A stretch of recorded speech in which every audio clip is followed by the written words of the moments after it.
আরামবাগের মায়াপুরের পানপিট গ্রামের সামাজিক ও ঐক্যবদ্ধ সোশ্যাল ওয়েলফেয়ার ট্রাস্টের পক্ষ থেকে সোমবার যাত্রা সিদ্ধি মন্দির প্রাঙ্গণে এক রক্তদান শিবিরের আয়োজন করা হয়। এই রক্তদান শিবিরে মোট 50 জন রক্তদান করেন। উদ্যোক্তারা বলেন, বর্তমানে রক্তের সংকট বেড়েই চলেছে, তাই সকলের কাছে আবেদন, বছরে একবার হলেও রক্তদান করুন।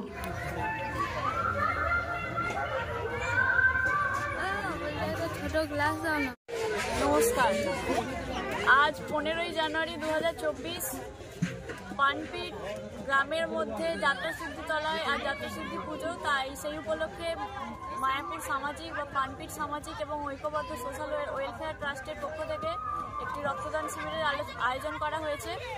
সকলের উদ্দেশ্যে আবেদন এটাই যে আপনারা রক্তদান করুন, যার জন্য একটা মানুষের জীবন বাঁচতে পারে। আমরা দেখি হসপিটালের বাইরে বহু মানুষ রক্তের জন্য কাঁদে, কান্নায় ভেঙে পড়ে মানুষের জীবন বাঁচানোর জন্য।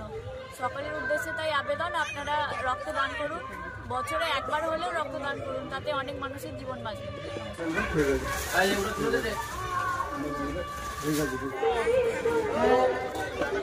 আমাদের পানপিট যাত্রা সিদ্ধিতলা মন্দিরের প্রাঙ্গণে রক্তদান শিবির হচ্ছে। যারা যারা রক্ত দিতে ইচ্ছুক তারা এখনই যাত্রা সিদ্ধিতলা মন্দিরের প্রাঙ্গণে এসে উপস্থিত হও। তন্ত্র মন্ত্র করে দেখি তার ভিতরে তুমি না। তন্ত্রমন্ত্রে আমরা বিশ্বাসী নই, মানব প্রেমে বিশ্বাসী। মানবতার বীজ বপনে 24 থেকে 28 জানুয়ারি আমরা আয়োজন করেছি আন্তর্জাতিক গোসাই পরবের। পঞ্চম বর্ষে তিঘুরির মাঠে পরবে থাকছে এদেশের পাশাপাশি বাংলাদেশ, রাশিয়া, জাপান সহ বহু দেশের বাউল পুকিরা।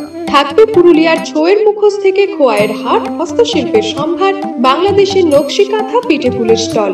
মানুষের মধ্যে ঈশ্বরের অস্তিত্ব খুঁজতে সামিল হন আমাদের সকলের উৎসবে। শাস্ত্র গ্রন্থ পড়ি যত, আরো দূরে সরে যাই, আরো দূরে সরে